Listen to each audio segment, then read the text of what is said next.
Yo, people, you telling me back again for another red talk, bruv. The weekend football is almost here, bruv. Could it be the end, bruv? You know what I mean? What are you telling me, Cass? Not much. Some reality checks last night, you know what I mean? Not gonna say what, but could it be the end? Could it be the end, bro? Like, we hope it is.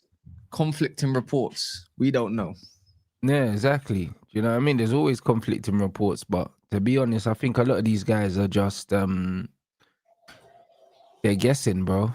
You know what I mean? They're just casting the net as wide as possible and seeing what they catch, bro. I'm telling you, a lot of these so-called journalists are not real journalists, bro. And they just put out their opinion and claim they got sources. They got no sources, bro. Oh, what with all this Southgate talk as well, isn't it? It's everything, man. It would take 4 years. See, that Laurie Whitwell, brother, talking about, oh yeah, like, the people I've spoken to, brother. You ain't speaking to no one that knows anything, bro. You know what I'm saying? Like, it's a load of fucking guesswork, bro. No, see Laurie Whitwell, yeah, and admitted on that. See, obviously we believe what we want to believe, yeah, but with them lot, they say face and do a lot of PR for the club, right? Yeah. They can't say a bad word. Now, if the club says, we need you to keep hush about this, they are going to keep hush about it for the better of the club. They support them, right? They all support Man United. So, but then they just wouldn't tell them. But the thing is, it's funny because I would say go exactly 1 year ago. They said exactly, I'm not even joking, near enough word for word about Erik ten Hag. Word for word. I'm not joking. Like I said, go check it yourself. So it's just saving face because there's other things apparently, like Ratcliffe going to New York and having this meeting, this unscheduled meeting, and then going back into and that's obviously where they go to do blah blah blah blah. Yeah, to link up with the Glazers. Yeah, and then obviously they come back to London and go into the offices in London, and then have that kind of talk. To be fair, look, let's put it like this, right? Imagine you're in a job. That stuff came out after, though. Imagine that they never knew that he had the meeting. So who leaked the fact that he had the meeting? Exactly. That's where logic needs to be applied. And my logic is, and it's not even down to hopium or copium or whatever. It's more to do with I've just seen this all before.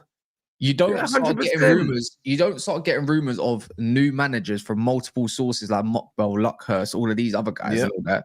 Without, if there's like they always say there's no smoke without fire, but why are names starting to pop up? We already know that, you know, according to Saeed's saying, curtains on the wall, but really and truly it's the writings on the wall, right? So on that notice, why is Glasner rejecting contracts? Because he knows. So he must have been approached. He must have been approached, bro. You know what I'm saying? And to be fair, he rejected a contract last season. So he's been thinking about leaving for a minute. You know, the ones, this is not new. And it's not even an upturn in form because his unbeaten streak goes back to last season.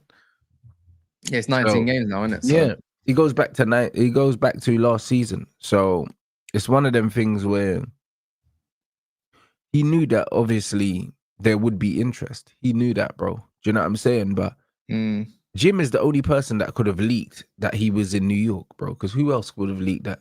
Who else would have known Jim was in New York? No one knows where Jim is. Why would Luckhurst be the only one to kind of talk about that?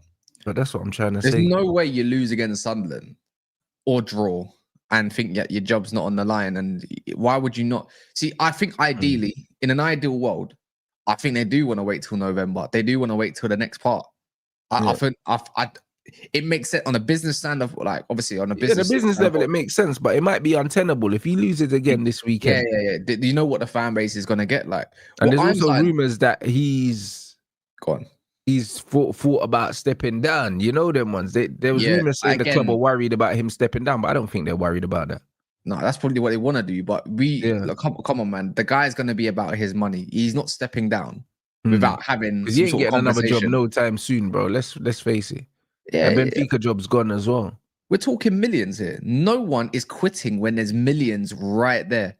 There we go. That's just when you think of it like that, your wife will be slapping you up if you didn't get sacked. You know you're gonna get sacked. Take the payout. 100%.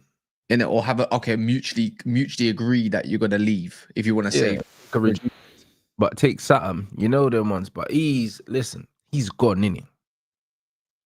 He's gone.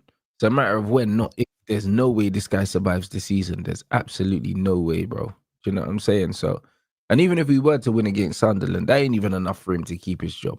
He's already failed. Like, what's a win against Sunderland, bro, in the grand scheme of the whole season? Yeah. Give me a sec. That's it. And yeah, this is facts. Do you know what I'm saying? 100%, bro. Like, this stuff saying that Jim wants to give AMORIM the season is pure lies, bro. You know them ones, and that's come out from Whitworth. Yeah, that's lies. That's lies, man. Because business is business, and business is Man United finishing in a certain place. Now, if you're not going to get the best out of your squad, you know what? I do think there's an element, that because AMORIM's respected as an individual by Ratcliffe and that, they're going to want him not to have the Eric Ten Hag treatment. Also, I think the players do like him, but they just don't like the ideas. Now, we've already got rumors yet again, mind you, unhappy, but he's staying professional. Bruno Fernandes is unhappy, but he's staying professional.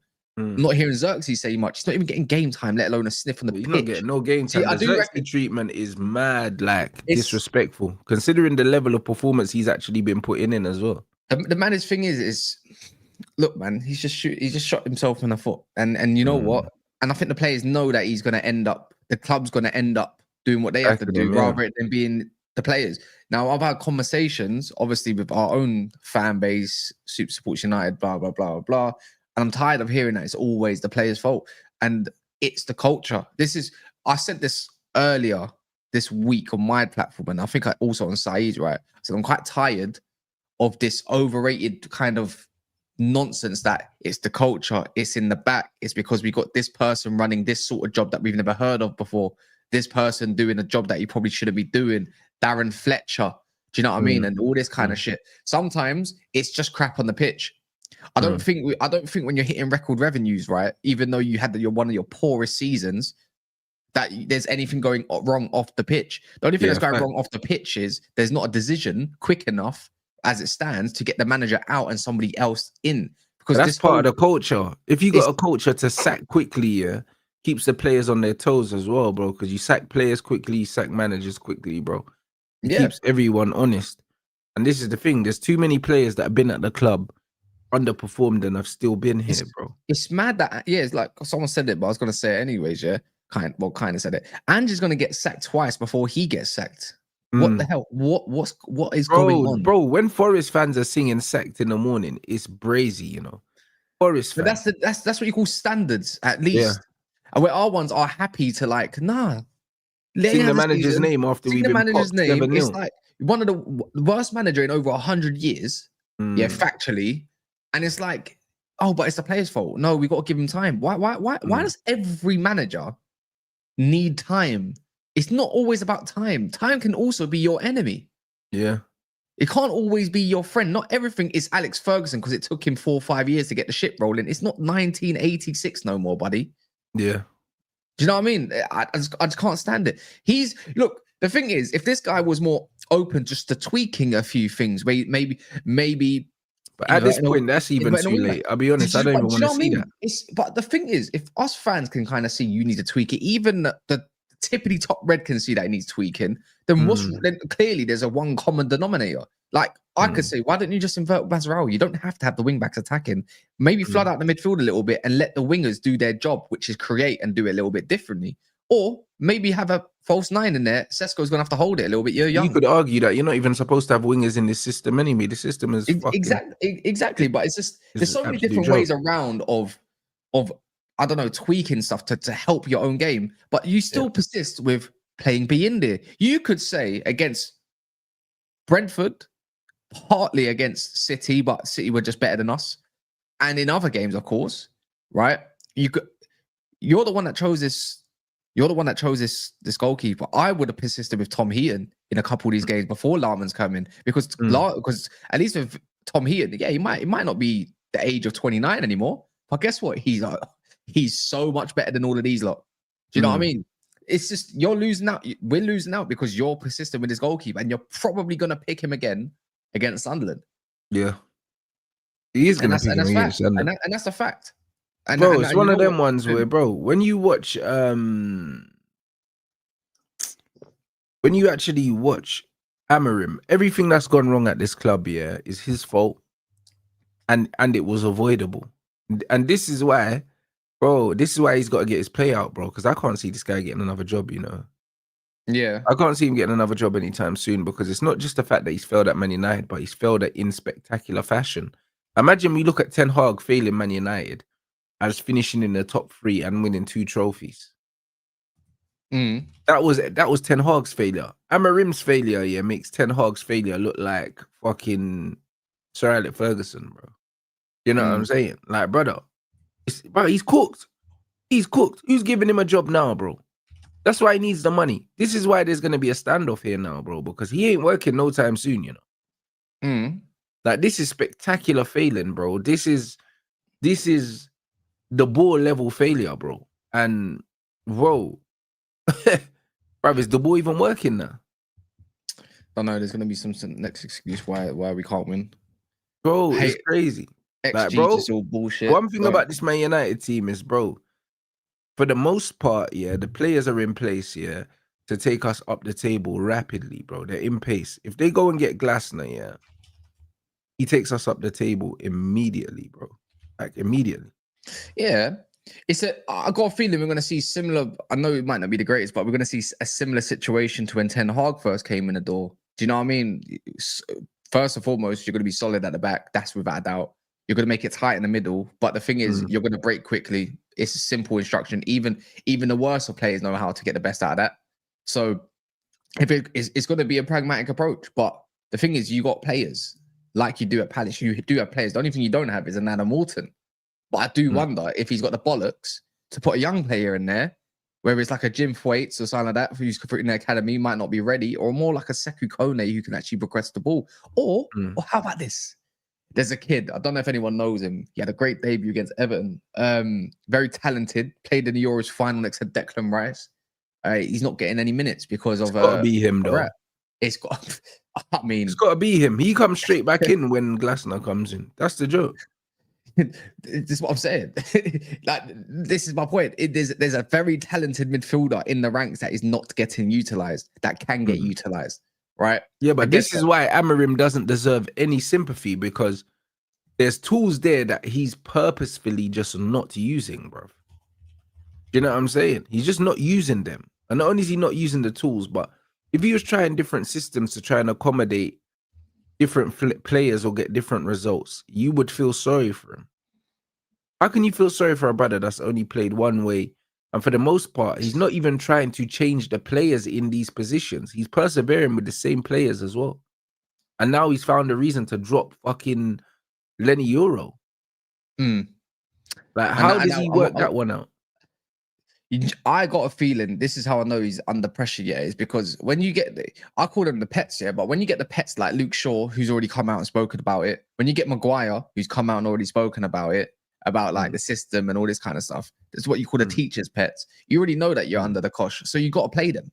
So that's exactly why Maguire played, in my opinion, anyways, because he knows that he's got him on side and he has to play him after his performance against Chelsea. But anyone with a flipping brain knows that Maguire away from home, when you're trying to play a bit more of a higher line, you're always going to get chefed up.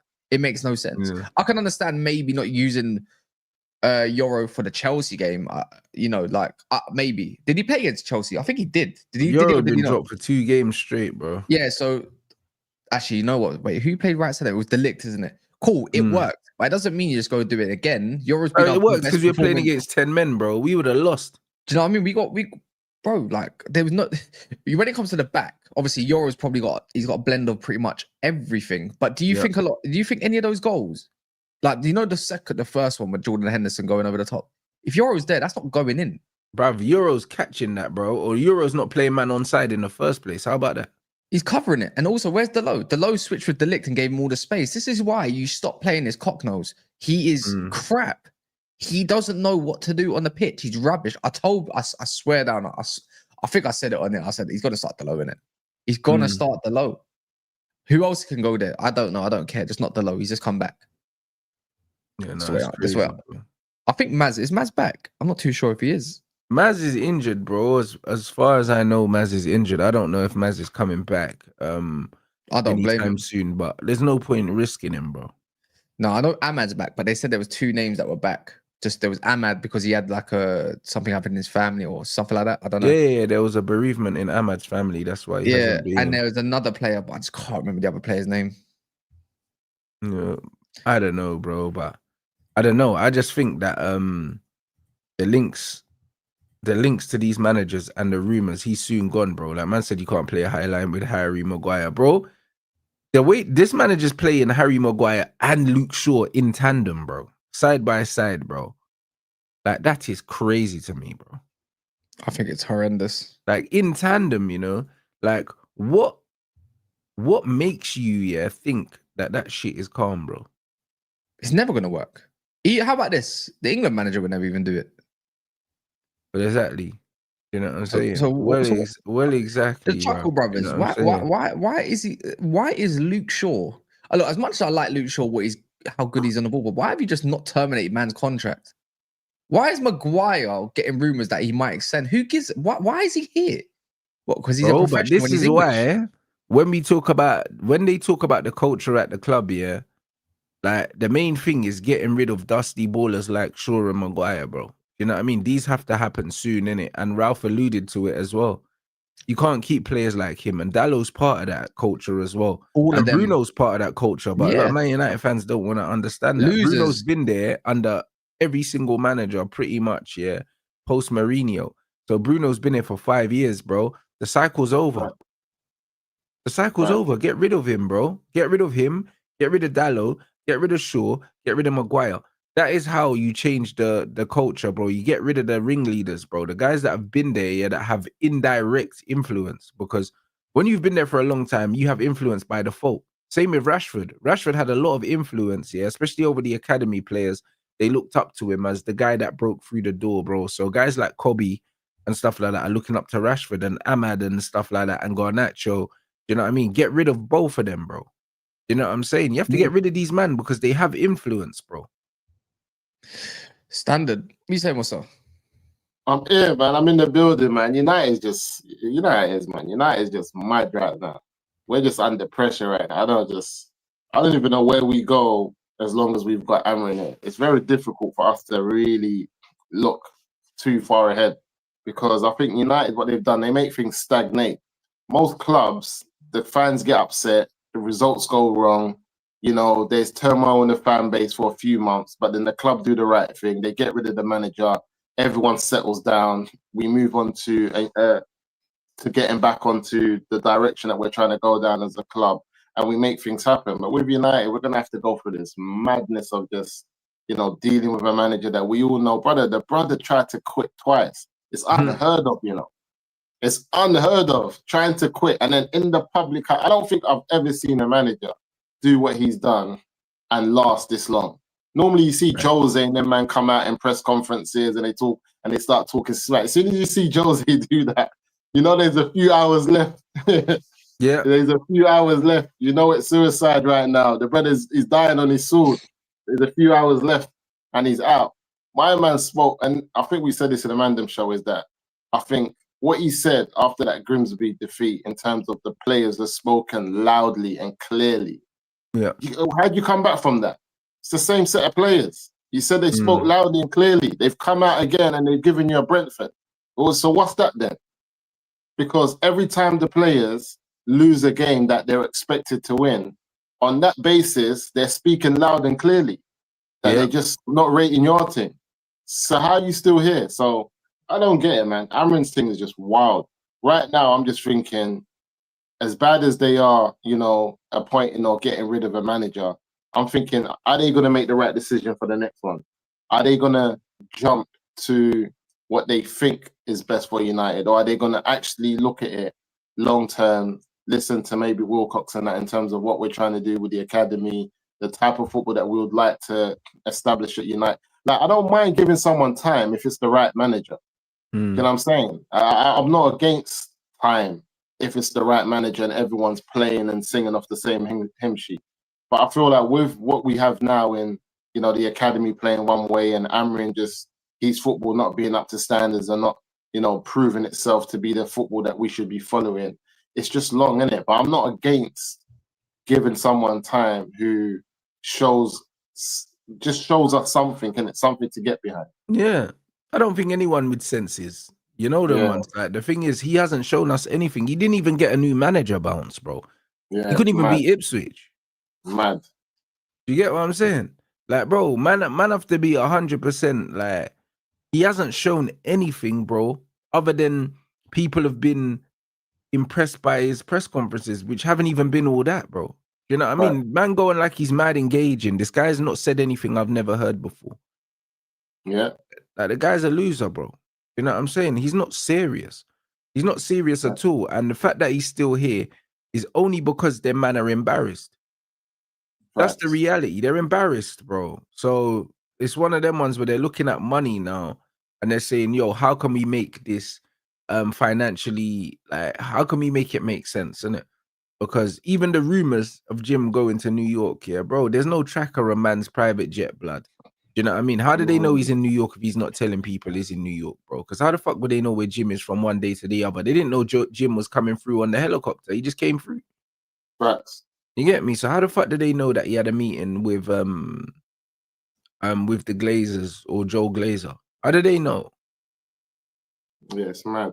Obviously, there's movement. Yeah, there's definitely movement. Yeah, if you're not, Exactly. you're not running your business correct. Yeah. You're clearly not. Why would you leave it till now? You know, you need to prepare for the worst. Yeah. Do you know what I mean? I'm preparing that deathbed. Simple as that, and I'm going to find the next best thing. Mm-hmm. Yeah. It's simple as that. I'm just hoping that all of this wait is because when my man goes, a new manager will be appointed within 24 hours, like the West Ham thing. So This is what I think it would be, bro. They're Yeah. not gonna dilly dally, bro. I'll be honest. That they haven't shown previously that that's their way of doing things. Do you know what I'm saying? Yeah. So I'm hoping this is why we're getting this little period of waiting, is because they're doing things behind closed doors. But if we go through all of this, man, and then we're sitting here like 2 weeks with an interim, I'll be like, well, so what did we wait for? The one thing about the interim, remember when we had Rude, yeah, they brought in Rude before they sacked my man. So they kind of knew what they was doing, innit? Like, in terms of an interim. I don't think this is an interim situation. I think this is a get the fuck out, man them straight in. All the arrows kind of point to Glasner right now being the next at their home, innit? So I think people need to get used to that idea. It don't look like it's Areola. I don't think they want to pay out 10 million. Xavi could be one thing, but I just don't see a lot of entertainment around Xavi's name. I don't think you can risk it. As much Xavi is putting his name out there and hungry. We're still not, you know what I mean? They're nothing. You know them ones. He's saying, yo, guys, I'm free. And them man are just like, yeah, bro. Yeah, I just don't think we should go for Xavi. The only reason being, I think it's too risky at this point in time for Man United. As much as I like the guy, look, yeah, brought in youth. Yeah, he's a big name player. He won the thing with Barcelona. All of that stuff. He looks at the midfield. I just think if you're going to go for someone that's been a part of another foreign league, which is something that I think Ratcliffe spoke about as well, not getting enough Premier League proven. You're going to go down this hole of like, what if it goes left again? It might, look, and it's less risky because it could go left with a Premier League proven manager. But you know, like with Glasner, I'm not gonna be funny. It's just, I feel like you know that you're gonna probably get clean sheets at Old Trafford, in it at the very least, and you're gonna get some structure. Like I said, whoever comes in might be. I think they got to look at themselves as the stepping stone manager, because that's how it's gonna have to be. You have to get your house in order on the pitch at least, and if it don't go beyond what you need it to, but it's a stable environment, you go get the next person. So I think it is a stepping stone, unless they're that good. Yeah, I think everyone's going to be a stepping stone until you earn the right to tell man it's otherwise. Do you know what I mean? You're going to have to earn the right to be like, you know what, I'm not a stepping stone and I'm going to make things happen. But one thing is that I don't think we've had a Spanish manager, you know. And I feel like Spanish managers have always kind of done well in English football. And when you look at the way they go through their FA system over there, or their coaching system, I think they have philosophy in terms of what they want a football team to look like and how they want to play. And when I look around and I look at, you know, the other teams who've had Spanish managers, these Spanish managers have actually not, like, they might not have won the league. Yeah, but I feel like generally speaking, when we look at them, they've done well in the English league. You know what I mean? Like their philosophy and how they want and wanting it to be possession based, or playing a certain, like, I don't know, playing a certain type of style. It's all, I'm not saying, not to, like, other than Pep, who else? Benitez. Who else do we have that's won the league here?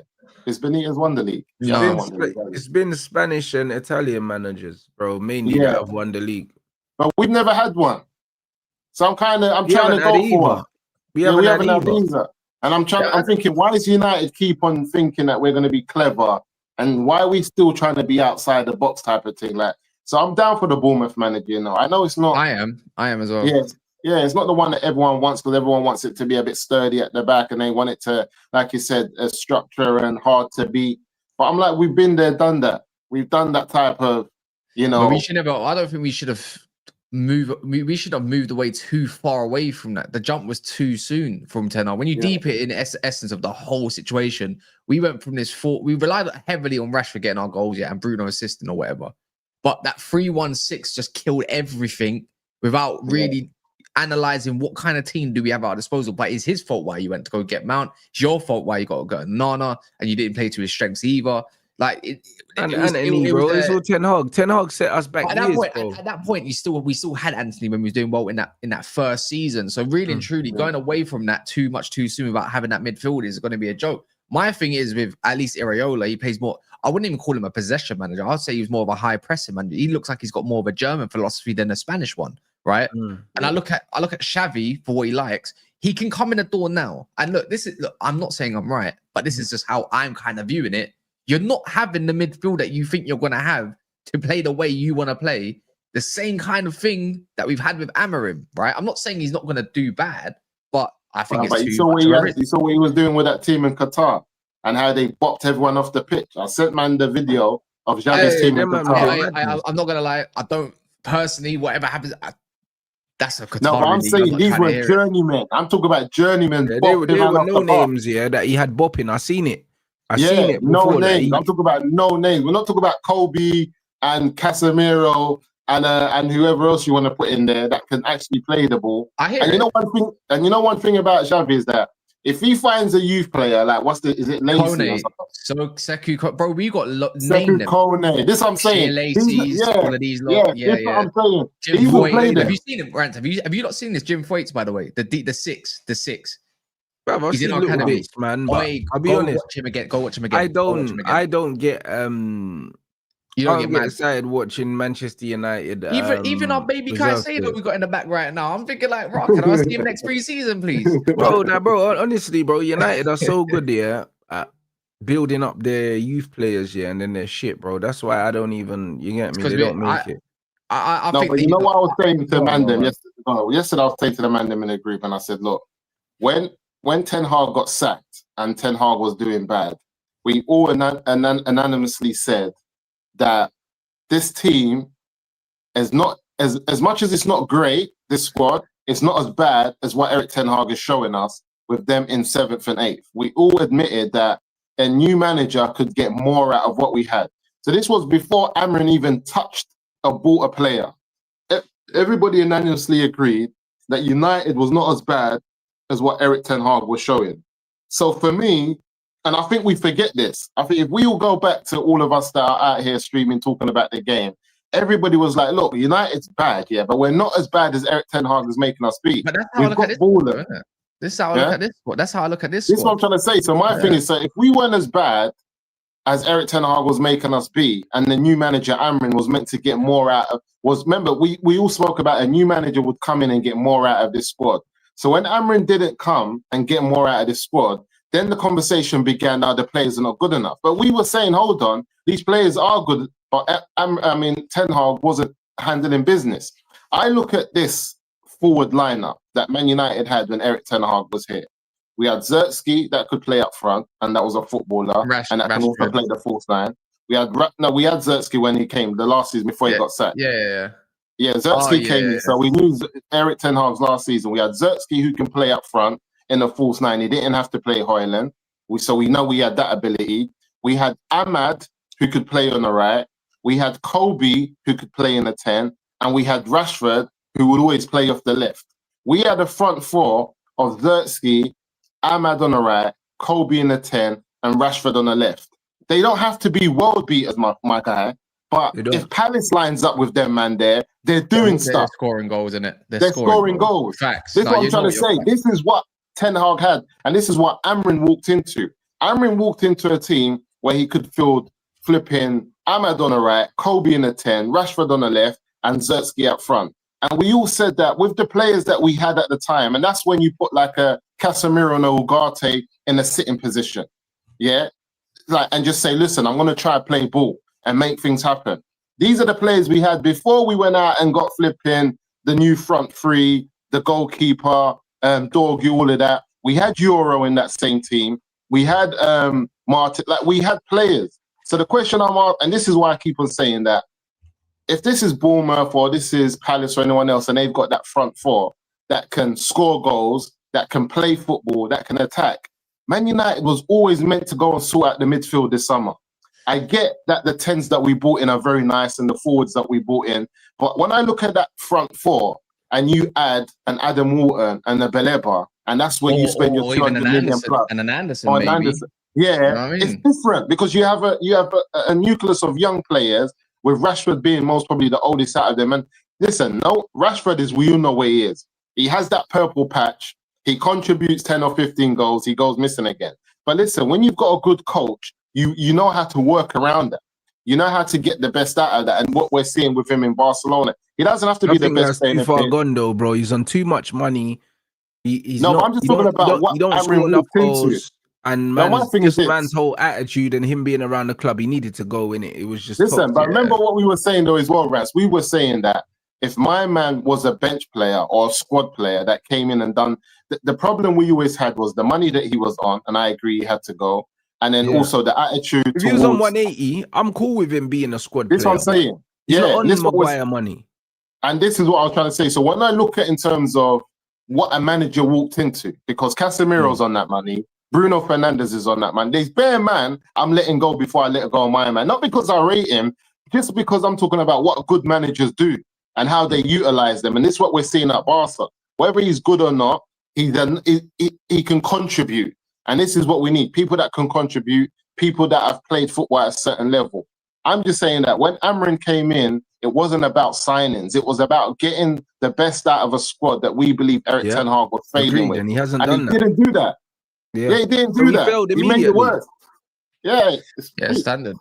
Yeah, no, but keeping Rashford was not. It was never, brother. Like I think he needed it for himself. Like mentally, I just think he needed it for himself. No, I agree. But I agree. But I'm saying, I know we all saying the overall picture. The overall picture, the manager even previously had all the tools in the locker to get the best out of this squad, which another manager should have done, which Ruben Amorim didn't do. Yeah, and so forth. So yeah. But where we at? I hear it. Because my thing is, you might come, put your arm around Rashford, he goes on a purple patch, the summer comes, and you're like, my guy, it's time. You have to go now. Because managers have done that. They've been ruthless. They've come in, made players get them to certain positions. The windows come, and they're like, my guy, you got to keep it moving now, though. Yeah. That was then, this is now. And Amorim didn't do that. He came, picked beef, talked about he would rather start a 60-year-old flipping coach than Rashford, and now this is what he served us up.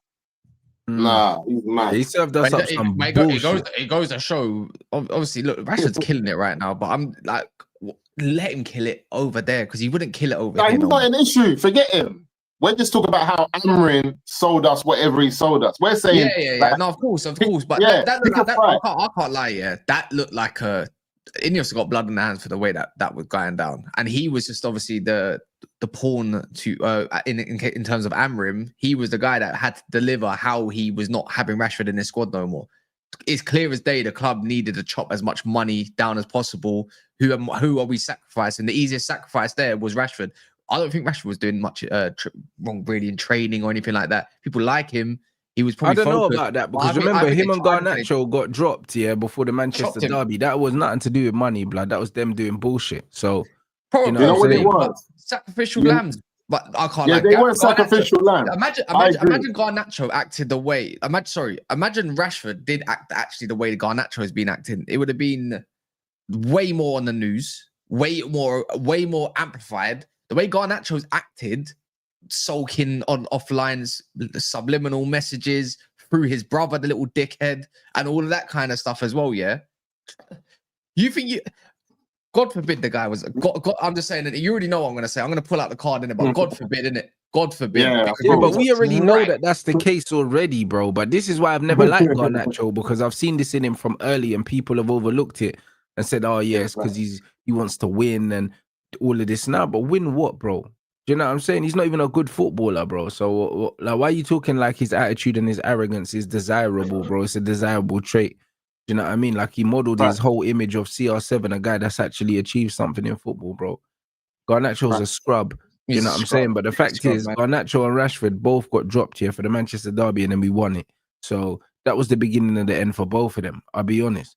So, like, yeah, I think again, what happens with us is the wrong manager makes the right decisions are made, but with the wrong guy at the helm. I don't think he's the wrong guy, because I believe that he was brought in because he must have sold to them that, yo, I'm the guy to make the big decisions. He must have sold that to them. He must have said, yo, I'm the guy to make the big decisions. I don't care about not being liked. I'm going to rule with an iron fist and so on and so forth. I'm going to do things my way. That spiel. And he has done that. Yeah. You know what I'm saying? But he hasn't won games. This is the problem. Do you know what I mean? He done the same thing to Casemiro. Then he ended up having to fucking beg him to come back and save him because it was dying, bro. So you know what it is with the manager? In theory, yeah, he served his purpose because he got rid of the players we needed to get rid of. He did. So now he can move on and let someone actually coach. You know what he does, though? I keep on telling you, man, you see the sins of last season when they come, like right now, don't allow Mbumo and Cunha to go half a season looking mad. Yeah. You just can't click like that, you know, because you're going to have to just throw away the season and give him another pre-season to start again. Don't allow man to be out of rhythm. And this is the problem. It's like, as much as, because what happens is then you're going to end up looking at a new front three worth 200 million plus, and then we're going to get told that they're scrubs by the flipping ops. And then sooner or rather than later, our own fan base is going to start to question these men as if they weren't the real deal. Because I'm telling you, like, I never knew about Mbumo until man showed me his game. I went back, I started watching. I said, okay, because he was quietly, for me, as a Brentford player, putting up numbers, but he wasn't spoken about like that for me to really watch his game like that. I knew he scored, but when I ended up looking into his numbers, like, okay, so he is putting in a shift. But he wasn't someone that I looked at. Like I said, Madrid or Barcelona not looking at Mbumo saying we need that player. They're not. You know what I'm saying? But he was a player who, in the Prem, understood the assignment and the requirements needed to be a steady player in the Premier League, so that, and Man United need that stability. So I got the move. It made sense, everything. But the reality is that where we are now with these players, we're not going to know their true character and test of being at a massive club that's failing, and you got hundreds of millions of people around the world ready to say it's your fault. It's mad. That's a different type of question. Mbumo is not a 10, blood. Madness. This bread, Mbumo, is like literally, stylistically, the closest player probably to a Mo Salah in the league. Playing as a 10, bro. And he's playing Cunha for the most part as a fucking 9, bro. Do you know what I'm saying? Like, and also not using to his strengths either. Like, because Bruno wants to be in the space he wants to be, and every time he drops deep, gets missed. It's like, what are you going to use him to ball carry yourself up the pitch? Bro, and even though Wolves are relegation fodder, they've always been a possession side. Yeah. Man United don't even play possession or play through the midfield, so you're just wasting Cunha. Frank's side last year was a possession side. Yeah. Just saying. Maybe Xavi is probably a decent. Maybe Xavi is a decent answer. Like I said, I wouldn't say no to him. I just feel like my man said in the super chat, he said, "Oh, Xavi as an interim, yeah, maybe Glasner at the end of the season if Xavi don't bang." Bro, listen, there's been rumors that Xavi would be happy to take the job on an interim basis to prove himself. The problem I have with that is that stylistically, Xavi is so far away from Glasner. It's like, I just don't like players having to keep adapting to different things, bro. It's like, man needs some continuity at this football club, bro. That we're finally getting that with the recruitment, because before it was managers were bringing in their own players and there's no continuity. Ten Hag went and fucked up man's whole squad. Then now we're having to unfuck it. Do you know what I'm saying? By getting rid of all these guys that he's brought in. And it's one of them ones we've got some consistency now with the recruitment, the direction we want to go, the football we want to play. Just get me Glasner, bro. Because even where like you go, Rants? I think we've Mateta's gone got to call so up for far. France now, playing for Glasner. So that means he's scoring goals.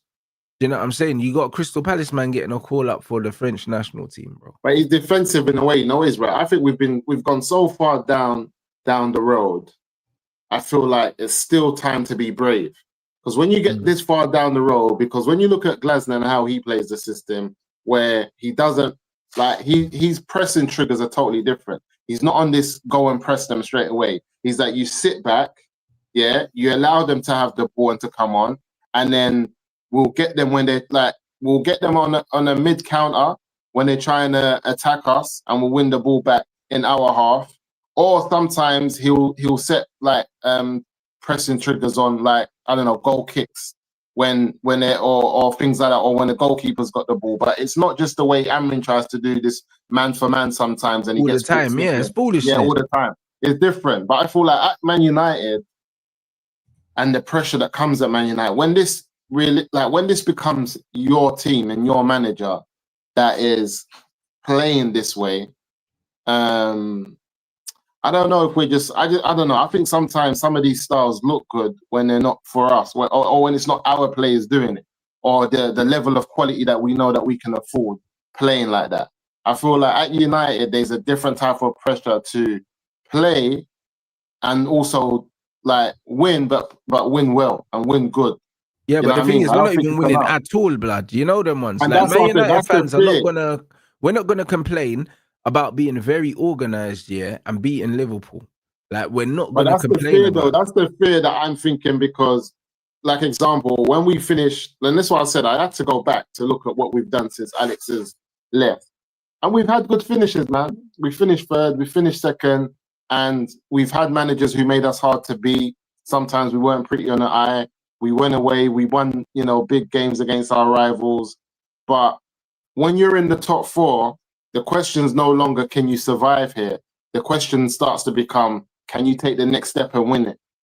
And I feel like this is why, and I keep on telling people, when people try to judge AMORIM with the managers we had before, I said the managers we had before had different questions. We were questioning them about winning the league, not just These making questions top are four. just qualifying for Europe. Glasner can do that.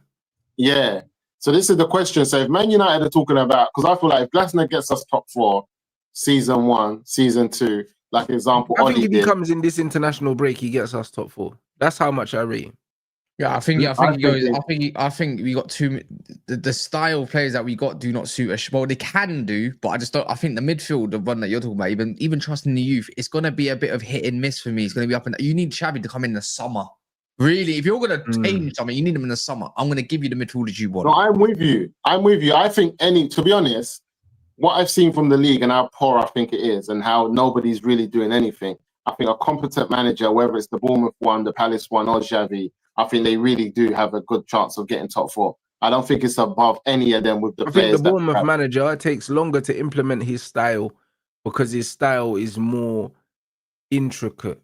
The reason why I like Glasner is because the way that he sets up, is foolproof, blood. You ain't got to be super intelligent, super energetic, like to sit in a mid block, bro, and react to the right pressing triggers. There's not a lot to learn, bro. No, like there's it's so not. Yeah, and easy he likes to teach. play, and he likes to play through the midfield as well. You think Yeah. that when you play But you know what play through Glasner your does, wing man? backs, but he plays through his midfield. Glasner, I think Glasner takes us back to Eric Ten Hag's first season when he made that change. Yeah, but I don't mind that. I don't mind that because we got better players. Yeah. Got Christian Eriksen, like Christian Eriksen, in the midfield. Casemiro, bro. Casemiro and that we don't have that, and also our attack now is, bro. Our attack's way better, bro. Yeah, but actually, that's what he does. I believe that. I'm not saying it's a bad thing, but I remember how he changed it up, and it was difficult to be, strong in the counter. We had obviously Rashford then doing that. Now we'll have Cunha and Bumo, different players. Ahmad. I think that's where he takes us back to, and then I think that's the question is that's a good base, maybe. Yeah, the way he's just said, the third one you just above K-Star, like I feel like the pragmatism kind of football, there's this, the more patient approach is the way to football right now. It's like this whole possession, that's out the door, bro. It's more about being smart. I just feel like old school kind of United is just probably like you see it with Pep. Pep's not playing mad possession gung ho football anymore. Nah, If you bro. look what Like he's today, doing, like now, if you look at Pep's Doku, giving up the ball because he yeah, look at understands that football's Doku like more Haaland. like chess now. Yeah, exactly. Look at Doku Haaland, the way they're kind of playing with their under new Pep Linders and Colo Torre. They are doing the patient, I'm going to kill you approach, but I'm still going to have the ball, but I'm going to kill you in certain moments.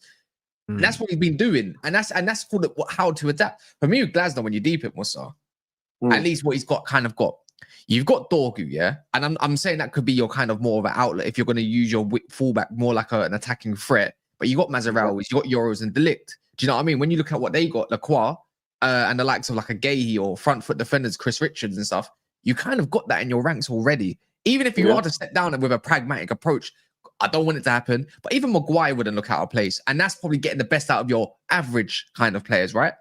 And of course, you could still play a Casemiro. This is where you look at Casemiro thinking, now I want to play you. You're going to get me through the season. But the mid-block Casemiro is OP, bro. Kobe is in the mid block, slow block. You're not going to say no. You're not going to say no to that for the time being, and then bring in sorry, man. Like you can bring in a youth, but I don't know where Bruno Fernandes fits into all of this. I'll be so honest because I'm looking at a trio of Ahmad, Mbumo, Sesko, or the other way I kind of look at it is I'm so in the attacking mid hole. You could even put Cunha on the left. I'm putting Xerxes in them hole, bro. I'm putting him in the hole because at least he's my release. I know if I do that, at least Mbumo, Sesko, and the next one, you can be my runners. Yeah, they're eating, bro. Look at the way Xerxes moves in the. I'm not saying he's the greatest thing of all time, yeah. But one thing I do know, he rarely loses the ball in the middle of the pitch. Brother, in a mid block here, Xerxes can play in that 10. He'll be incredible. Do you know what we're gonna play? Do you know what we're playing? Do you know what we're gonna be playing? If that was the case, we're playing Everton Fellaini ball under David Moyes. Yeah, bro. Xerxes crashing the box late and just bagging bare goals. just getting headers and stuff. Yeah, bro. I'm not against it. See me? I'm not against it because this guy's got to go. This guy's got to go. Like if you tell me the type of football I want to see, I know what I want to see. I'm ready to risk it because it's peak for us. Crazy, man. But if you tell me Glasner comes in and all I just want Man United to do is go and get your manager, have a long-term vision of how you want to play the game, even if you have to get rid of him in 18 months, 2 years, and know that you can bring on successors who will adapt and evolve what's been done. That's all it is for me. So I'm not really fussed. I think the options that are there, the options that are available, I know people are scared. I think the most one people are scared of is Xavi. Then it's going to be Riola, and then it's obviously everyone's thinking Glasner's the easiest one. I get it. Xavi's most probably the third. So I'm not, but either one of them, I'm not fussed because I know my man had the best defense in Europe. As much as people think his football was like just all about tiki-taka, he did build up from the back and he was solid at the back. So I'm not afraid. I think managers understand the importance of defensive profiles, and he said something about that playing with wing-backs. He said that he doesn't really like playing with wing-backs. He thinks because he said when you play with them, you get dominated much easier. So he doesn't prefer that. That's music to my ears. But when you got Mazraoui, I mean, I'm not being funny. You don't want to play for him, but that's probably like an extra. Under Xavi, I can imagine him loving that kind of. Yeah, because Mazraoui is a possession-based, like technical player, bro. He can invert and do everything. Yes. But one thing is why I don't want to disrespect Glasner is that I don't want to disrespect him and go on that he can only do what we've seen at Palace. That's the one thing I don't want to do. He's already said in the interview, I don't play 3-5-2. That's not even my favorite formation. His favorite system is a 4-4-2. So and all that kind of stuff, and like a 4-2-3. Like that's. And remember, Hassan Hootel played a 4-4-2 at Southampton, and they're both Austrian, bro. And Hassan Hootel's 4-4-2 at Southampton was wavy, blood. Like I don't want to disrespect him, and he's the OG's young buck. What's the OG again? Ranić. He's Ranić's young buck. Yeah, so I don't want to disrespect him. Yeah, because he'd probably, you know what, realistically, if he goes to a 4, we can actually play that because I'm not even joking. Even the top Reds would love stuff like that, old school United kind of shit. Yeah. It would probably end up putting Cunha and Sesko up front, yeah. But I got a feeling he probably, just because of the running in behind situation, isn't it? That's the only difference with Xerxes. But the thing is the way you can deploy Xerxes, yeah, even in a 4-4-2, you can play him off the left, or you can play him in the middle. You don't, because remember, Xerxes actually started off as a winger, but he could be more target man like. So I'm not trying to shoehorn him, but the thing is adapt to your players and adapt to their strengths, because you've already got in behind in Mbumo and Sesko. You don't want too much of that, So how are you going to get the best out of possession rates? 4-4-2 allows you to play. 4-4-2 allows you to play 2 left-footed wingers. If you wanted to, yeah. If you wanted to, like, it allows you to play like Mbumo on the right and Ahmad on the left. And Ahmad can be more of a wide playmaker. Yeah, it allows you to do that. So I'm not against him. So I'm not like, because I think what we've seen with the limited squad and what he's had to deal with at Palace, it's easier for us to think that's all he's gonna do. And I don't want to disrespect him and say like, because I think he can play the football that we're kind of saying that others can play as well. He can play that, but people need to give him credit, for firstly, remember Palace won a 3 at the back team when he inherited them. Do you know what I'm saying? So he made them into this team. Yeah, because they were leaking goals. They were leaking bare goals. Exactly. So he's shown that he can coach, bro. Do you know what I'm saying? Because, bro, them man had Woy in charge, blood. You know them ones there, bro. And my man was absolutely dying, bro, Hodgson, after he took over from Vieira. So yeah, it was rough. So for this bro to step in, and have these man playing the way they were playing, with the blueprint that had been laid down for them previously, he's got them playing unlike anything they were playing. And he lost Elise as well, bro. So and then they've lost Eze this year.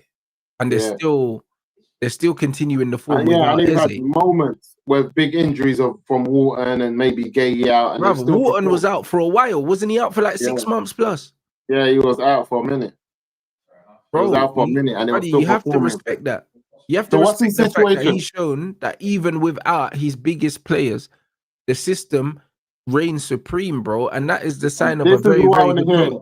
System reigns supreme. I don't want to hear it. This is what I was telling I was chatting to Syed and I said to him, listen, you see all of this us lot getting caught up with players. This is what United's done to us. And this is why I said when AMORIM came in, we believed if a manager came in where the system reigns supreme, like you said, Rants, we had enough players to show more about us.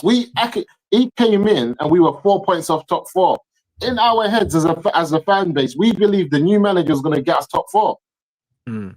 That's what we all believed. And this is what he said. We want a manager where the system is what reigns. It's not the individuals and who you have, because we all know we've got every profile we need to do what we need to do at United in the right system. We've got it.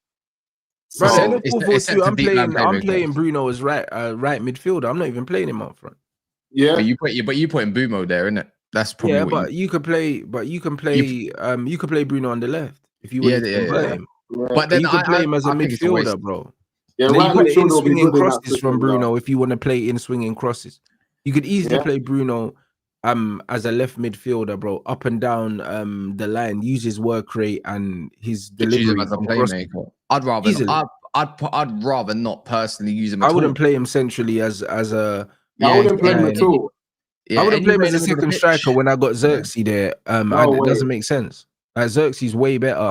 It's mad when you say that, because I'm deep in it in the 4-4-2. Think of combinations, what kind of combinations work where. Sometimes you might be right. Put Bruno right mid. Put him up top and then put Xerxes the target man then. Do you know what I mean? That can work. Or you can play Cunha. It can work, bro. 100%. You got to think Bruno's best attributes are not his finishing, bro. Is high volume delivery into the box. So you put him out wide. Like, bro, that's where KDB was mashing work. I'll play Bruno on the wing. Yeah. But it's time to let Cunha take that number 10 and let him take the reins as a number 10. He needs to be down the center. That's why he needs to be one of the strikers. So you play Cunha and Xerxes or Cunha and Sesko. Yeah, right. I agree.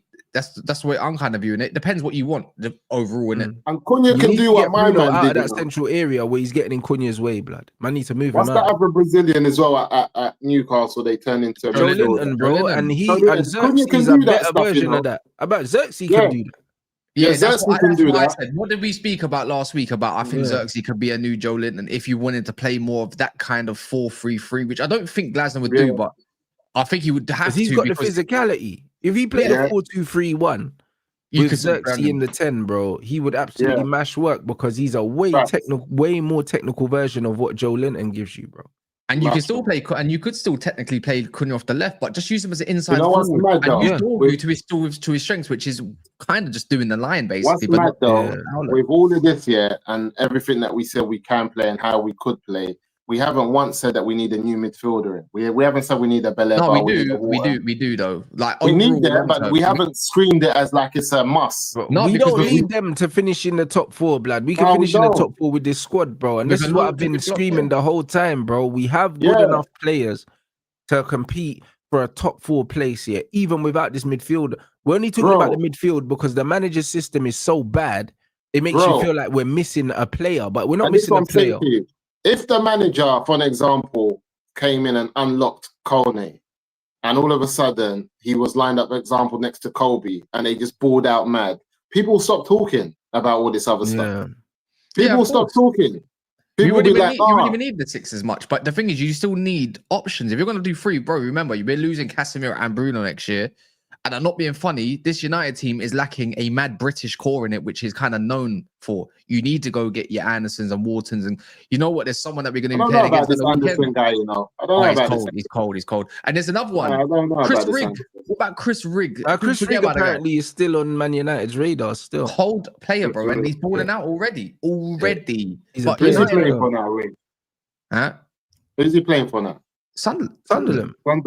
Yeah. He's still there. I remember we were meant to get him when they were in Championship. What happened to all that? We had other priorities.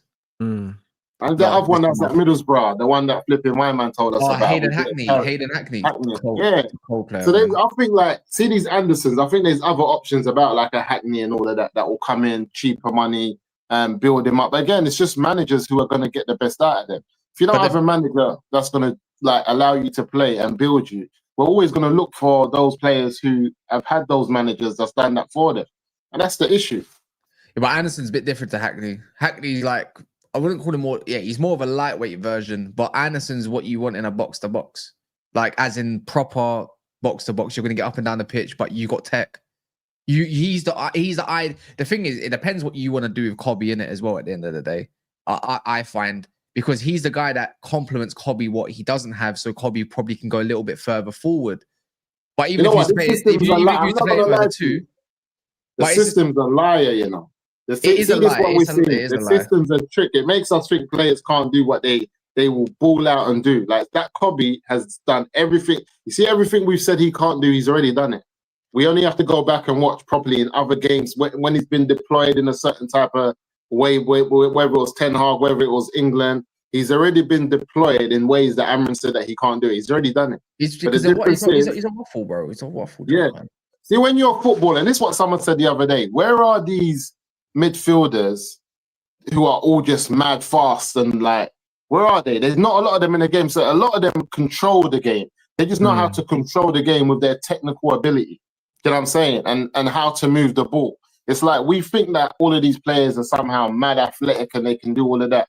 Sometimes the system and the spaces that they're playing in, you don't need all of that stuff, man. And like I said, you know what? Look at PSG, bro. Look at PSG, what's up? Coutinho, João Neves. Come on, man. They're not that type of player that everyone will call for. And if we had them, we would make them look standard. We'll make them look standard all day, every day. And this is why I feel like this Glasner thing kind of sits well. But what's his situation at Palace? Brother, the situation is his contract ends at the end of the season. They've been trying to pin him down to a renewal and he hasn't signed shit, bro. Like from last season, brother, I told you, man. I've been here. Bro, trust me, I got the drop at Crystal Palace. Is that what's going on? And bro, like they offered him contracts and man's been turning them down. He was always leaving them, bro. He had his eye on this Man United job, I'm telling you. Yeah. He had his eye on this job. No, I'm cool for Glasner then. I'm cool for Glasner. It's not even a compensation thing. Like Uriola's got a 10 million release clause. You could get Glasner for a little 3 million or something like that. Cheapest chips, bro, because he's leaving anyway. Yeah, that's 100%. That's why I said if you get Glasner, I'm not saying it's a guarantee because obviously not players don't always move with the manager, but you might have more of a strong chance in landing a Wharton. This is why we need the Champions League because otherwise you're looking at palette. Like I know Man City are scouting and beating like all games. Liverpool are scouting. You need to get this guy over the line. I'm all for this English action midfield. If you're going to tell me that I'm going to go and get you Hackney or an Anderson with Wharton and a Kobe, like you got the future of England right there for the next 10 years. I'm running up. I'm running up. I think we get Baleba in it. I don't think we get the Anderson. I think Baleba's kind of. I think we get Baleba, and Anderson or Wharton. I think we get Baleba and Wharton. I think we get the two of them. And I think both of them is scary. Are they both left-footed? Who? They are. That's the only thing. Baleba and Wharton are. Anderson's right-footed, so that's fine. That's fine. Kobe breaks it up. Kobe breaks it up for them. Kobe breaks it up. How about this? All three of them are all both-footed. Love. Yeah. How about that? I've seen Baleba ping with a right foot and a left foot, and same with Wharton and Kobe. Right. Kobe's not as strong on his weak foot, but I've seen him finish with his weak foot. So that's a mad. See Wharton, Baleba, and Kobe. That's a mad midfield for anyone. So long. It's a madness, but it's like we just don't need. We don't. I don't necessarily think that we need both of them. Yeah. And Kobe, blood. I think if we're deciding that Kobe, like we're building the midfield with Kobe in the midfield, then I think we can get one of the starters, and I think you get one player that you can use as rotational, bro. Yeah, I'm with you. And that's Anderson or a Hackney or something like that. You know what I'm saying? I just think you don't want to go back into the market. You know what it is? I think you're right. I think in terms of similar what they did with the 10, I mean the strikers, where they went 2 homegrown, not homegrown, but 2 in the Prem and 1 outside. I think you can do that when it's midfield. Yeah, 1 in the Prem and 1 outside. If that's the case, we need Wharton more than Baleba. If we're gonna go down, we need a deep. I don't think so. You know. I think so. If we're gonna play, if we're gonna play like Glasner ball, yeah, that's disciplined and defensively you're playing like a mid block. You want someone that can play through pressure, bro. Baleba's more of a ball carrier, man, and it's like Kobe can carry the ball. Kobe can carry it, but I'll be so. You know why I'll say that is that I think Glasner is going to transition his game at United. I think we're going to see what we're going to see, maybe. But I think that midfield, we will see a transition from it. Brother, we're going to see some proper Austrian crazy football, blood. Man, think that we're going to see some pragmatic thing. You might end up seeing a fucking Ralph Rangnick regen. This is what I'm trying to say. Shit, and I think, and I think you need man that can get up and down like a Baleba. I think, but you need, Wharton does that already, and Wharton's got that something special about him. Wharton is more athletic than people give him credit for, bro. He's mad tenacious. Wharton's baby Carrick. Come on, man. There's baby Carrick. Wharton's good. I think they're so different, and this is why I said I get both of them. If I'm honest with you, and the reason I get both of them is because I feel you need combinations. I don't see a summer or a window where everyone stays fit, where one player doesn't have to come on or other player isn't injured. I just feel like if you're at Man United and you're serious, you can't allow any of our ops to go and pick up Wharton or Baleba when we're dead in the water. Like, we're not doing anything. You can't be letting him go to Liverpool or an Arsenal or a City, Chelsea. Bro, City are a real option because I think it's also City, bro. I think he's from and that's scary. He's a local youth. And that's scary. This is what I'm saying. And look, when you look at the windows where flipping Chelsea went and got Enzo and flipping Caicedo in one window, what are we doing? You get both of them. You get both of them. We have to be greedy. We have to be on that greedy stuff. Technically, that is still building for when you. I think Ineos, have it in them to do that, bro. Like the way we got Cunha and Mbeumo and Sesko, I think the next move is the midfield, innit? And you get rid of Bruno and Cass. Cass, his deal's up. Bruno, you get rid of, send him to Saudi. He's 32, going to be 33. Get all that money, all that Saudi bread. With the money saved from them two, you get both of them. Right. Exactly. I said it. You got to be greedy, man. You have to just go in. I think if you get them two and then one who hasn't played in the Prem that you're going to give time, I think then we're talking. Or you're bringing a Kone or whoever it is. But I think them two, you do well. But if you've got the 3 midfield options, then again, it depends what he plays. Because if it's more like what we said, this is all in theory, innit? Of course. But if he's going to do more 4-4-2, then you don't really need 3 kind of midfielders like that, really. But getting them 2 would be important because you only need 1 more space to fill in. That space for me is Sekou Kone for me. That's what I was about to say to you. Baleba, Wharton, Kobe. So you've got a mixture of British core. And obviously your African core there, and it's like you can build around that. It also depends on how the manager sees his players. Because me, like if I'm playing a 10, I'd rather play Ahmad or Acuna or Xerxes as a 10 rather than play another midfielder. I don't want to play 3 midfielders, bro. I'm thinking, but even if you got 10, That's technically a part of the makeup of the midfield when you deep it. He's gonna have to come and get that. But I'm thinking some managers play 6 and Ugarte's got to go, you know. 2-8s or Ugarte's another pivot and Ugarte's an got to go. 8. Ugarte's got to go as well. Yeah, That's Ugarte another gotta go. midfielder. Because I'm looking at it now, and I'm thinking you might, if we get both of them, he might have two options of the two sitting as he could play like Kobe and Wharton, or he could play Beleba and Kone. Exactly. Like, four solid. And now it's mad. You know what I'm saying? Yeah, and then like you got Kobe and Kone who are right footed, and you got Beleba and Wharton who are Also, left that footed. Colombian youth that we bought, isn't he a midfielder as well? Yeah, like I said, man, baby. So Vivel's bringing in bare these black midfielders, bro. So maybe we're not gonna go and spend bare on the midfield because man's stocking out the academy with bare these black men, bro. No, but I think he's saying this is the last. After this summer, we're not spending big money again. I think he's saying Beleva and Wharton is the last time we're giving people big money. After that, I think that's what he's on. After that, he's saying these black youths, they're in Carrollton from early. It's long. It's like Caicedo. It's like a region of Caicedo, but you're giving them Gen V. Do you know what I mean? You're giving them the juice, and then you get this new kid, this Colombian one. It's like, right, you got the captain of Colombia, whatever he is, and then he looks good to be fair, but he's coming next year. I don't think he's going to get the option to play for United. They do the same thing with all these new talents. They embed them first to the youth team. And then they get kind of used to the culture or whatever, and then go from there really. But I hear me think out, after this window, wait, one second, hear me out. Hear me out, because we talk about Glasner or Xavi, like not really winning attacking fullbacks. Imagine we can't get rid of Ugarte. Hear me out. What if we just get rid of Delo and say, guy, can you play fullback? Option. Yeah, he can play fullback. Can you just play fullback and just do you're not Valverde because you can't pass, but can you just be a dickhead? He can do a fullback thing. He's got the energy. He's got the engine. That's what I was saying. Can you just play right back for a season and then we'll shift you next year? Done.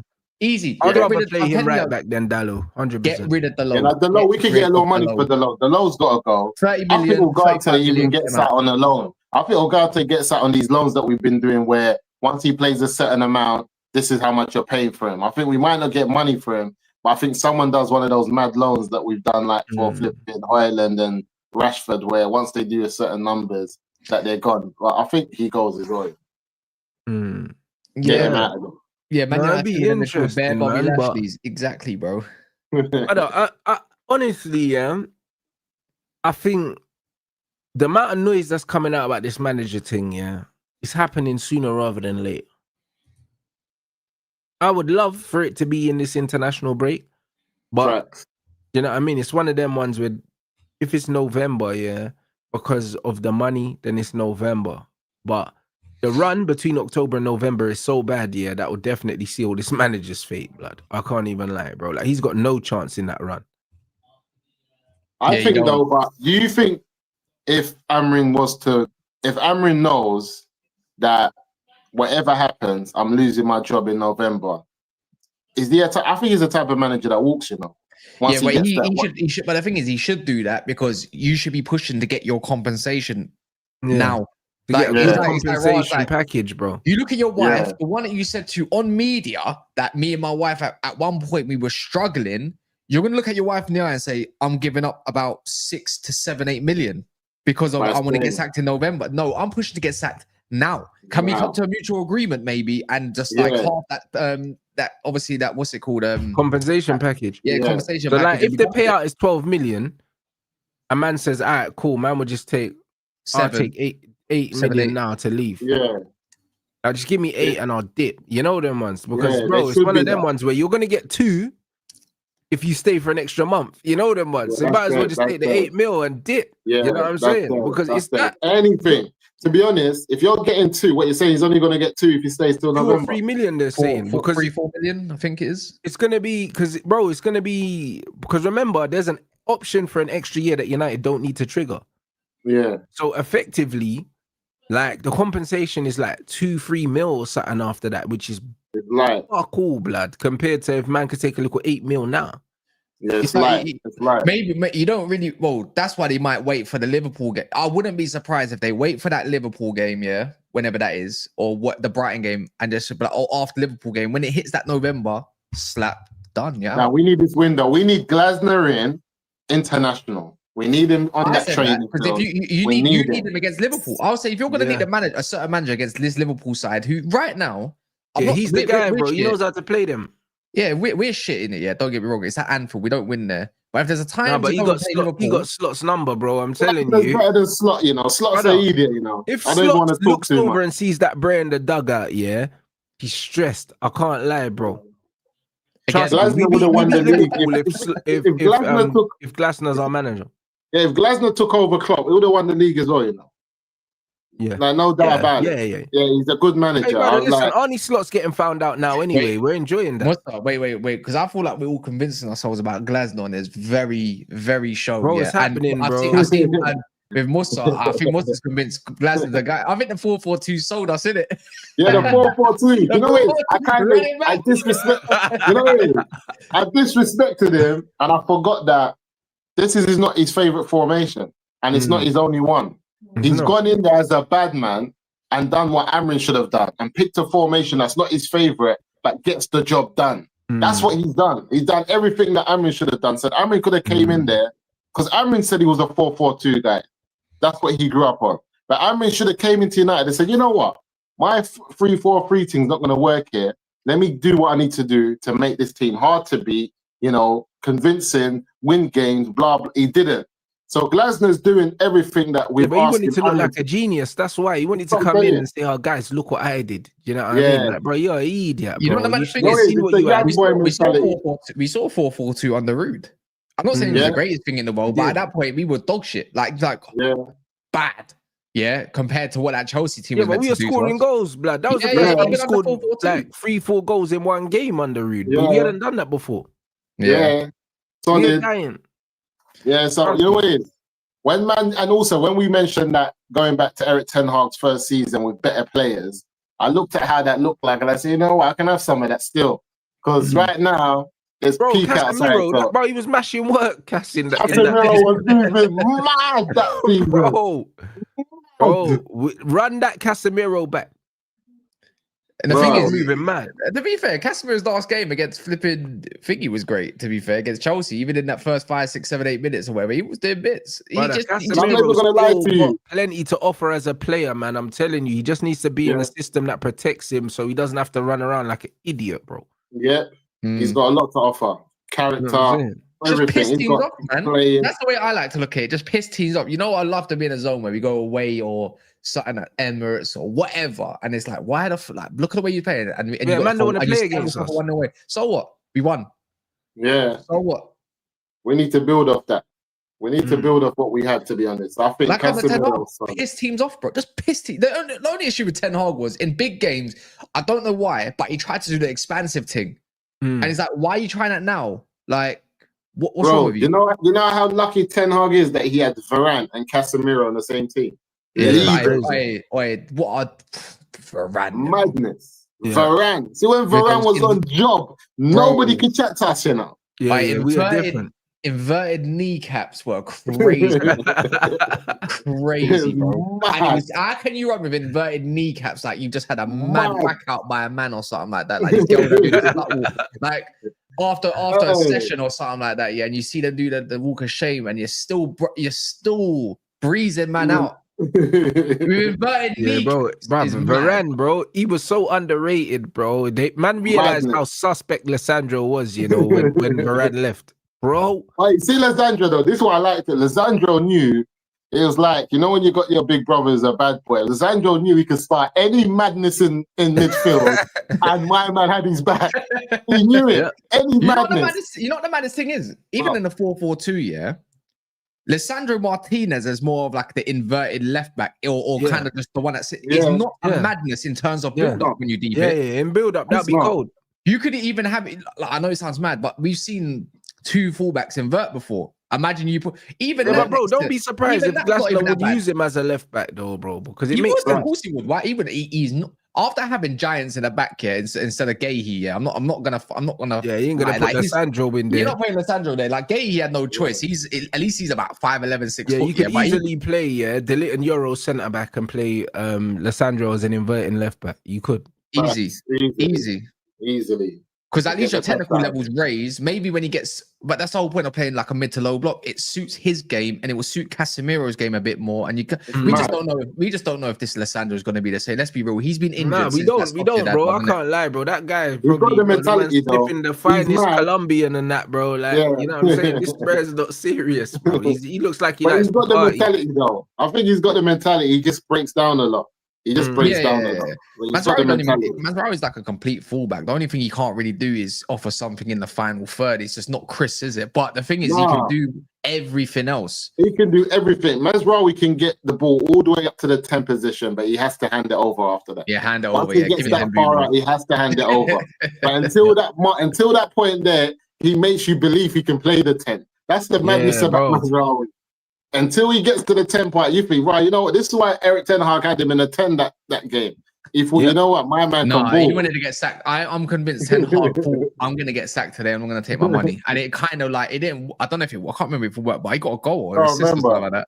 I think he got found out that game, but it's because he does everything right and he was balling out of his skin. And I think it was the fittest he's been at any club his career, like his late, like in the late years of his career. He played a lot of games for us that season. So I'm excited, man. I think I'm going to be gone. Yeah, go on. I was thinking the Lesnar thing now. I'm kind of excited. I think if we can get it through the door, if that's what the club want, and the fact that I didn't even know that my man's on his last year contract. So the fact that he's on the last year now, things just seem a bit because I know how Ineos are. They don't want to spend big money. They don't want to take the risk of flipping Xavi. I get it. So, or they might, like you said, bring Xavi in for the interim and then just get him on a full free Glasner at the end, which also, but that'll give them more problems than answers. Yeah, trust me, because if Xavi comes in and he does well and you've already told Glasner he's got the job, it's some idiot thing. Some idiot. That would. They'll probably give Carrick the interim, if anything. Yeah, but they're saying that Carrick's got some UEFA job now or something. So I mean, really know, bro. The best thing you can do now, blood, now. The best thing you can do now, though, if you don't get Glasner, is get one of Glasner's like team members in now. Someone who you know is going to be with him. Do you know what I mean? As an interim. Bro, they just have to get him. I can't lie. And if he leaves Crystal Palace and he's still got that record as well, blood, it just looks wavy. You know them ones. If man lives with a 20 unbeaten record and then goes to Man United, it's crazy. Who do you think goes into Palace, though? Palace are clever. Who do you think goes into that? Who's available? Palace will have managers lined up, bro. He's been threatening to dip for like the last year, bro, to be honest. So they will have managers lined up. Yeah, I agree with you, though. The thing is, Xavi, this is not the team to do what he wants to do, bro. Nah, it's not, bro. Xavi might have us looking funny like AMORIM, innit? Like, not long term, but short term, while he's getting to grips. I can't have someone learning on the job, bro. Imagine Mbumo trying to play ticky taps. Yeah, bro. I can't have someone learning on the job. You know them ones. Like, I can't have that. We get counted every time we lose the ball because I don't know. No, but Mbumo's not techie though. Like, yeah, he's teched off, but he's not the guy you want to play. Pedro, blood. You get he's not me? the guy. He's not the guy you want to play with in build up in terms of. Not really. He's your outlet. Yeah, that's it. He's an outlet player. Yeah. Yeah, but he's techie enough to give and go. Like he'll give it to you and then get into the dangerous positions, which is his not. His first touch is good and he's give and go. Oh yeah, I saw Brendan Rodgers tip for the Palace job, which is not a bad. To be honest. Yeah, that's not a bad fit. That's not a bad fit at all. I think, obviously, we know who the ops are, but really, we need Glasner to just do a mad Klopp when he comes to United. That's what we really need, because that's the type of football that we were always used to, and that was the manager we spoke to and let get away, because I don't know how they sold him the club, but really, that was more our football over Pep's football in terms of what, like, their midfield was meaty, brother. That Klopp went and done things with. I'm mad. Go on. No, and I think that Glasner does that. Glasner gives you a midfield which is like full of talented players, but who you might not have pinpointed out as the players that you wanted, and gets the job done because of a front three that's dangerous. And I think coming from that school of thought as well, with like what Ranić had in that type of sense, I think he's the man. You know, I'm kind of convinced now. I think. Until we get a new manager now, I think this is what I'm going to be talking now on the line. We need it, bro. We need to put that into the universe, bro. This is what we need. We need OG in the dugout, fam. ASAP. See, the idea, I think the idea, Xavi, is better than the reality of it. Because I'm not being funny. I know he took over a Barcelona team, but that team that he won the league with, we beat them. under Ten Hag in his first season for one. Even though they didn't have Dembele that day, yeah, cool. But De Jong got chefed up. I remember his ankles got collapsed. And also, Real Madrid and Atletico, in that season, that was a poor La Liga as well. A very poor La Liga. So I'm not really convinced by the title that he won. Because it's the same kind of title. No, but he did find them. I think he found them in 8th, though. I think he found them in 8th. I can't lie. The way he smoked Real Madrid, though, that season, had my head spinning as well. I was like, raw. But my thing is, Pedri and all these, they were always going to be good. Yeah, they're cold. You know what I mean? They were always, Gavi, all of these, they were always going to be cold. Do you know what I mean? So that's where I'm kind of. But you know what it is, though? Now, let me go back because I want Glasner. I'm not going to lie to you. But if you watch the video. We smoked them, though, with Veghorst, bro. Now, we smoked them with Veghorst, but they had one of the best defenses. They had one of the things we did. We went at Camp Nou. I remember watching, bro. We were at Camp Nou. Listen, Ten Hag smoked a lot of man that we know that I don't know how he did it. Nuts. He did, if we're fair. Man, but one thing I would say with Veghorst, bro, and Fred. Like, I can't lie. Let's not forget. One thing I would say, if you watch Xavi's Qatar team, their football was crazy. You could tell he spent a lot of time on the training ground.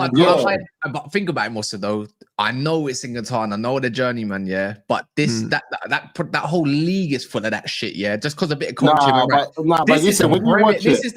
We cussed the Portuguese league, as we have done, even though I was told that it was a little bit better than what people made it out to be. This is the Premier League. You're going to get ate up by David Moyes. I'm not gonna lie to you. It was like that Pep football on ice.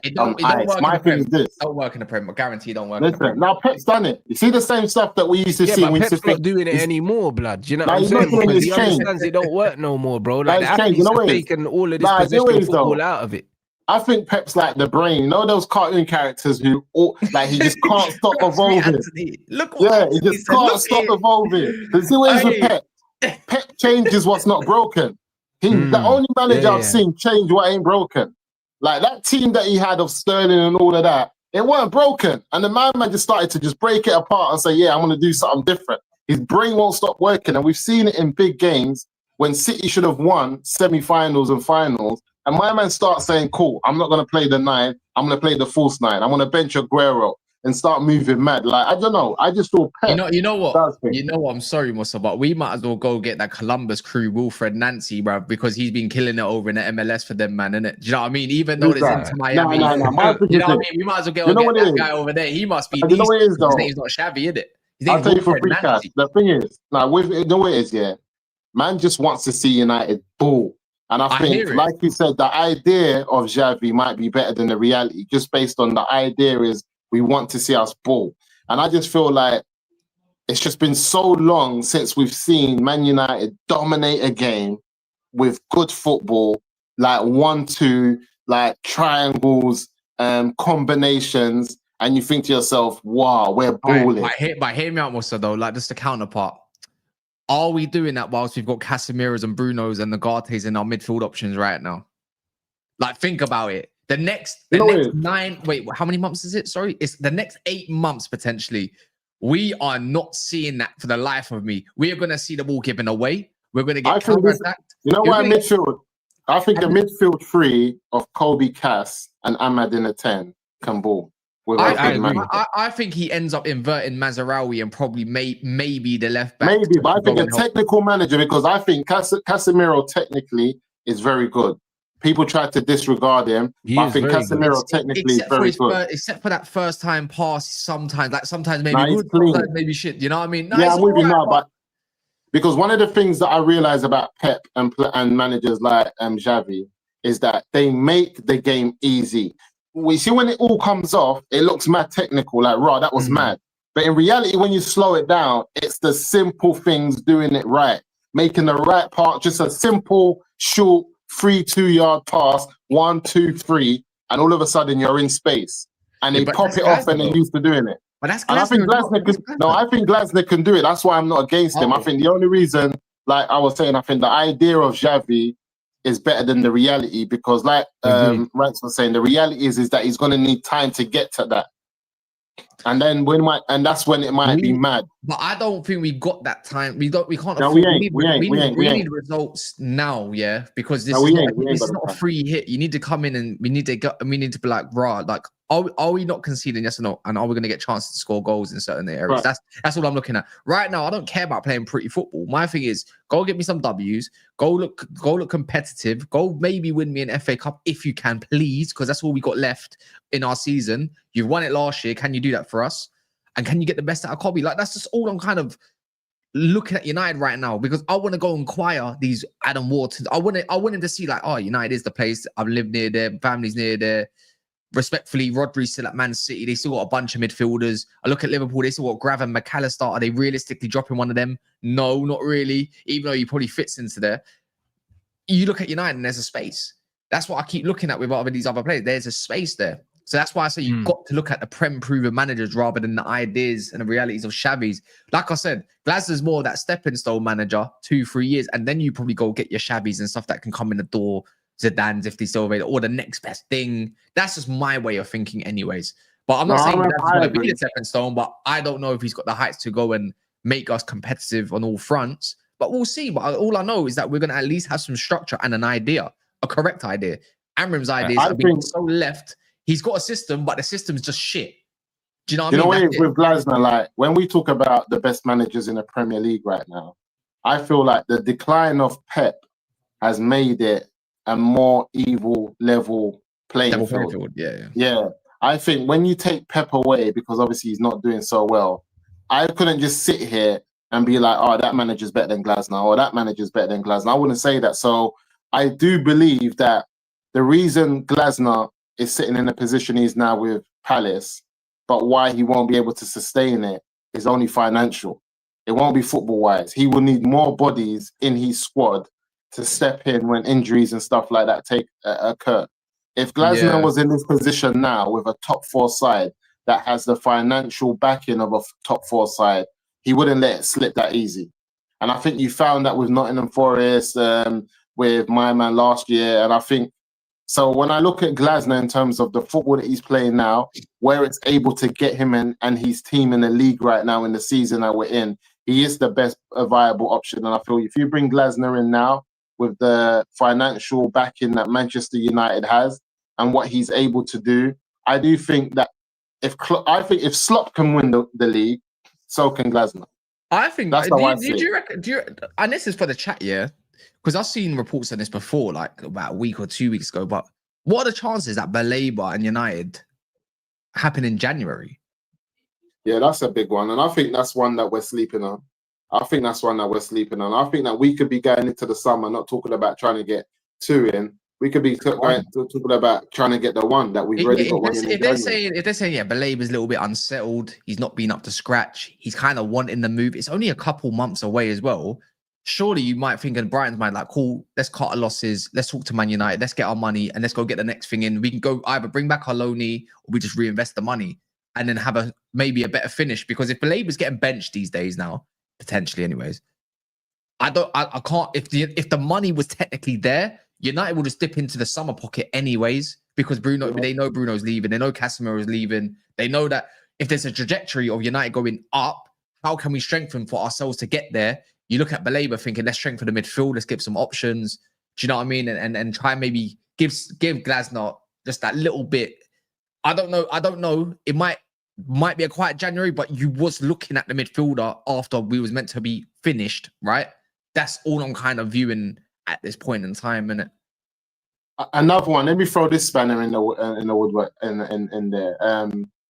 If United was to sign Baleba in the window, guaranteed, and then they tell Glasner and they sign a pre-contract with Glasner in terms of the summer, that you definitely coming in the summer, you're gonna run down your contract at Palace, we'll give you that, and they keep Amorim to the end of the season, but get us Baleba, and we know that 100%, whatever happens, Amorim's out, Glasner's in. Are we keeping that? No. Are we having that? No. Amorim's got to go. He's got to go. No, he's got to go. And also, you know what might be another factor in all of this as well? That is the fact that, what's it called? AFCON's happening. So that might be a good 3 to 4 weeks where Baleba doesn't play in the whole of December. So it might even just, and he might have, I don't know. So technically, he might just have after this international break. This might be his last international break before he pisses off. Cameroon's got a good side. I'm hope Cameroon get knocked out very, very early. I'm hoping they don't even make it through group stages. So I'm not really keeping up to date. So yeah, I don't know. It could be another factor. But Cameroon's got a good team though. AFCON's going to be lit. It's going to be in Morocco. They need to get the man them out there. Rooting for Cape Verde, man. Cape Verde's going to be in there. Verde, man. AFCON's going to be lit. I told them AFCON need to throw the bag at the content creators and get man out there. See, the thing is, if I wasn't getting married, inshallah, in thingy, I was planning to go out there because we would have been up with me, Ems, and Kunle from. Yeah. That would have been so sick, man. I think it's lit. Because Morocco's what, 4 hours away flight. Not even that, bro. I got to Morocco. No joke. Flying there, I got there in 2 hours and 15-20 minutes. See, it was quick. Coming back was about 2 hours 35, 40. So man, them should look into it. The man them flight, because really you can get into Morocco on a Friday, watch a game on a Saturday, back on Sunday, in and out. Yeah, it's quick. It's quick. And the thing is I recommend Morocco to anyone. To be fair, I've never been. It's one of the on the list. If you want to go, I love Tangiers. That's where I was kind of at. I was based around there. Yeah, Tangier, my boy's got a house. I was in a place that it's called Larach on paper, like obviously, but they call it Arayash and all that kind of stuff. It's like it's the hood basically, but it's lit. It's something about it. But people do say go Agadir, innit? Agadir's like if you want all round weather and all that kind of stuff, blah blah. Agadir is the place to be in it. Yeah, I think Morocco. Yeah, I've never been Morocco, but I think I might look at the African nations because, like you said, it's only about a two and a half, 3 hours flight. Wait, hold on, quick one. When is the where's the World Cup being held? Is it 2026? Where's that one being held? Is that America? Yeah, America. So where's the 2031? Is that Morocco, Spain? I have no idea. No. I'm pretty sure Morocco, Spain, and maybe Tunisia or something have that in 2030. I heard something. I don't know if it's that or Olympic, but I know I heard something like that. I heard. I know Saudi's got one down 30 something down there. I'm not too sure, but I know what you're talking about. I did hear something like that, but I'm not sure what. Yeah, there's Morocco, Spain, and one other country are meant to be hosting a World Cup now. Yeah, I don't know what it is. No idea. I heard something. It might be in Saudi. I'd be there. You know what? That's funny. Funny that by that World Cup, I'll be living in Dubai anyway. So Saudi, run it up. Fair. I don't care. I'm moving. No, it's not about that. Yeah, I've just got a plan in it. Yeah, and I'm with you. And I am not staying in this. I hear you. I'm not going to say in this country, in this certain controlled by type of people country. I'm out. Yeah, I've got my plan, and my plan is succeeding right now. So get my bit out of the way. I'm out. I hear you, bro. When I went Africa last year, was it this year? You know, you go out there, there's always talk. And then I remember I jumped on a live with Saeed, and the internet was moving fast. I said, "Is this what's going on out here?" So what are you saying? I could be sitting here with all this sun and sea and just live with the man then. I said, "Okay, I see what's going on." Yeah. You got that. Once you got that internet power, where the world is your oyster. Man said digital IDs, you know. Then why I say Dubai, it's only because it's like I know it's not like Saudi now, but it's kind of similar. Like you're going over there, it's multicultural. I'm not gonna feel too out of place. Yeah, bro. And the time difference isn't a madness either, bro. It's a good quality. I can't lie. I'm looking at Amman though. Amman just looks beautiful. Nice. It looks beautiful, man, and up and coming. They got like this policy for new people that want to come over and be like citizens and stuff like that. So Amman's definitely one of them. Chris, Amman's nice. Qatar's nice as well. Even though he's it is. Yeah. That's another option. So it's options, isn't it? But the world is big. Man, just have to make it work. That's what it is. The world is big. No, we can. So when's that game? Saturday. When are we playing? Saturday or Sunday? 3 o'clock. Saturday, 3 o'clock. 3 o'clock Saturday. Yeah. Boy, am I gonna watch this game or am I just gonna wait for the flipping results? Huh? I don't know. What Liverpool game is it? Home or away? Liverpool's away when we come back. It's away, yeah. That's a nail in the coffin. That's always the time when someone gets sacked in it. It's always a Liverpool game, pretty much. Or Bro, it near is. It's always blood. Klopp sacked bare of our managers. it. Liverpool game. We need to. What man might need to come and link one of the man them and watch that one there live with the man them. I don't know what's going on, because that one there could be madness. Liverpool, you know. But this week, I don't even know if I'm watching Saturday's game. 3 o'clock. I'm meant to be out. No, there's another game. Who's on the other game? Is it Arsenal that's also playing at 3? Or was that half 5? There's meant to be 2 games at 3. All 5 of the big 6 are playing. You got the 12:30 with Tottenham kickoff. Chelsea, Liverpool's at 5:30. Spurs are playing. It's a big game. It's a big weekend. Spurs not playing no one mad, I don't think. I can't remember. Who was Bournemouth? No, not Bournemouth. I can't remember. But Arsenal's got West Ham, United's got Sunderland. I have to watch both of them at the same time. But yeah, brother, like the 3 o'clock games. You know what? It's always the 3 o'clock game that always saves our asses, anyways. Yeah. But look, I hate this. I hate being in this situation, innit? Because I feel like we're in win-win slightly situations. Yeah, you get 3 points. You get 3 points. You're not. I don't want to lose. I don't like saying I want to lose. Yeah, I don't want to lose, man. But the thing is, if we lose, I know what's happening after that, because it's inevitable. But it's like a part of me says, just get this guy out, please. Like, I'll take the banner. I'll take the banner. I don't want to lose, but we need to lose. That's the problem. I don't want to lose, but we need to lose. That is the problem. But it's difficult, man. And it's like, you should be able to, this is what I mean about competency all the time when I talk about my channel, is these lot should be able to identify, even if you win, that this is just not a good fit. Yeah, and it's not happening. How can you look up in the stand and say, yeah, we got the win, but is the football required that is this what you wanted? Is this what you want? Yeah. That would be in relegation sides that are getting promoted, or whatever. But it's just promoted sides for the champion. It's not it. This is why it's incompetent at the highest level. But to have the fan base here not knowing if they want their team to win or lose, you're taking a mick.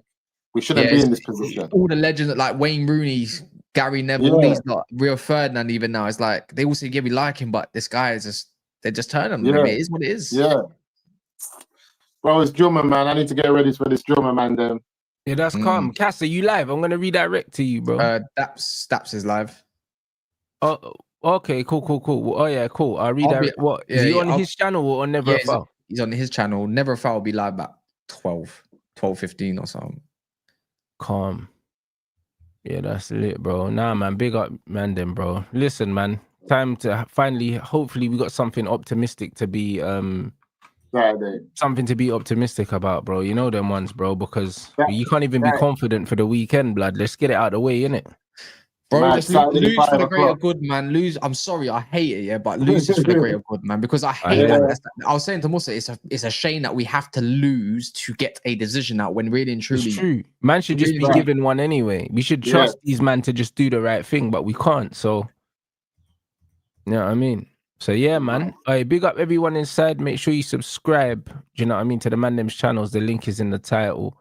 And man, we'll see you guys back here